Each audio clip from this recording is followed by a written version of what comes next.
Assalamualaikum warahmatullahi wabarakatuh. Perkenalkan, nama saya Irma Suryani, NIT 6020004. Di sini saya dari AMI IP Makassar. Di sini saya ingin mempresentasikan hasil kerja saya mengenai pengertian manajemen. Terlebih dahulu, saya akan menjelaskan apa itu manajemen.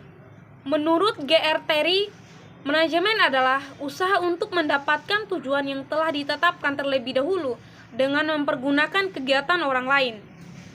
Sedangkan menurut S.P. Hasibuan, manajemen adalah ilmu dan seni mengatur proses pemanfaatan SDM dan sumber daya lainnya secara efektif dan efisien untuk mencapai suatu tujuan.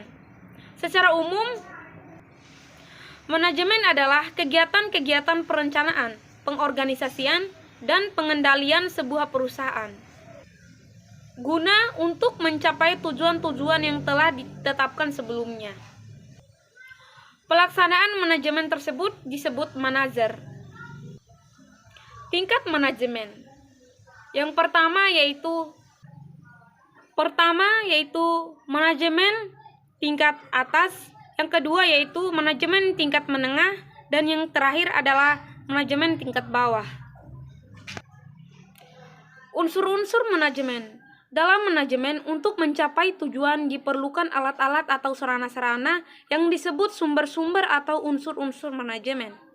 Unsur manajemen merupakan bagian yang penting dan mutlak harus disediakan pada suatu kegiatan, alat atau sarana, yaitu unsur manajemen, untuk mencapai tujuan yaitu money, materials, machines, metode, dan markets.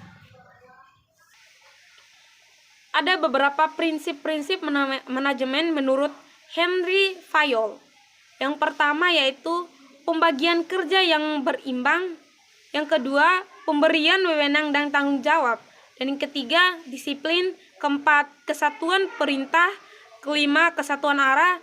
Keenam, mendahulukan kepentingan umum di atas kepentingan pribadi. Dan yang ketujuh, penggajian.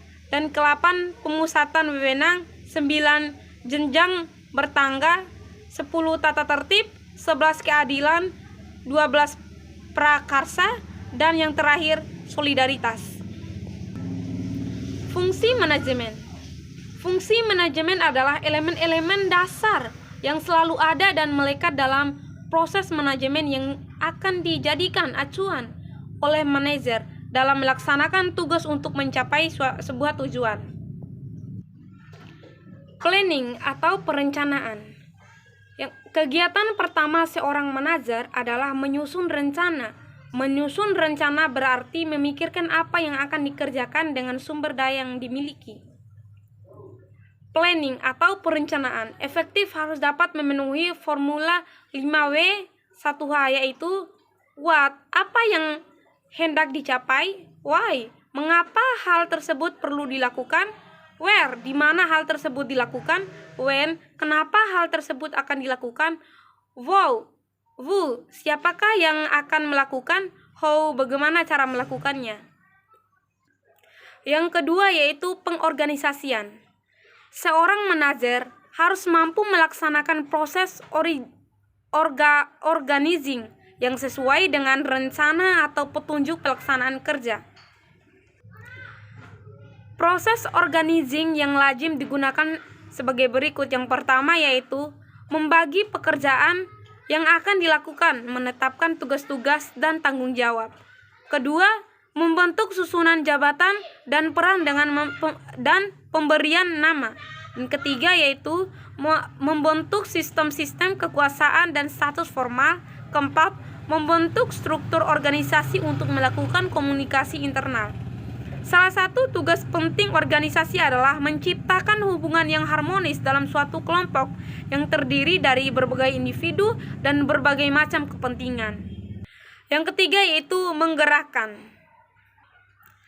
Actuating adalah suatu tindakan menggerakkan orang-orang agar mau bekerja dengan sendirinya atau penuh kesadaran SCR bersama-sama untuk mencapai tujuan yang dikehendaki secara efektif. Dalam hal ini dibutuhkan kepemimpinan. Dan yang kedua yaitu leadership. Leadership adalah kemampuan untuk mempengaruhi orang lain agar mau bekerja dengan tulus sehingga pekerjaan berjalan lancar dan tujuan dapat tercapai. Dalam menggerakkan karyawan, seorang pemimpin harus memiliki pendekatan yang khas.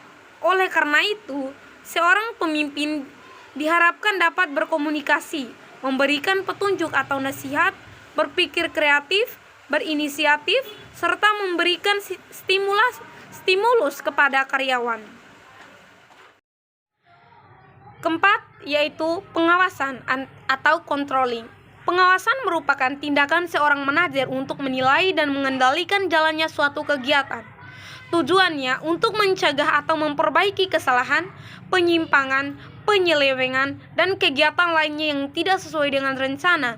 Langkah dalam proses pengawasan adalah menetapkan standar dan metode pencapaian prestasi, pengukuran prestasi kerja, penentuan prestasi kerja sesuai standar, dan mengambil tindakan perbaikan.